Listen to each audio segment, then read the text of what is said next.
Venezuelan President Nicolas Maduro continues his election campaign in the state of Tachira on Monday.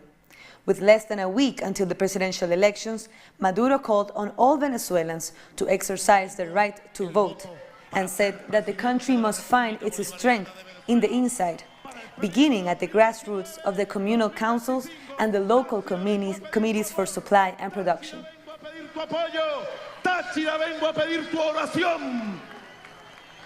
Meanwhile, opposition candidate Henry Falcon campaigned in the capital city of Caracas. During his rally, Falcon promised his supporters that if elected, he will dollarize Venezuelan wages, allow international help into the country, and release political prisoners. Our correspondent Ian Bruce has more details from the campaign trail.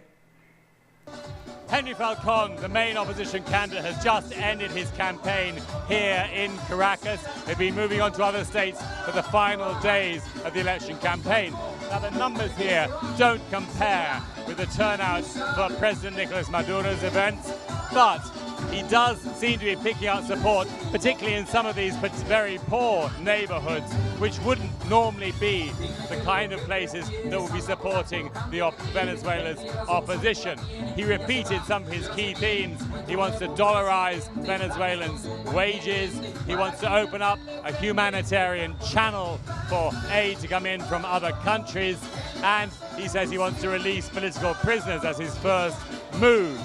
Now, the polls are showing, in spite of the relatively small turnout here, that Henry Falcon has been picking up points over the last few weeks. Those polls are not very reliable, but he does seem to be making ground on President Nicolas Maduro. If, and it's a big if, he were to join forces with a third-place candidate, Javier Bertucci, then they would be very close indeed and make this election a very close-run race indeed.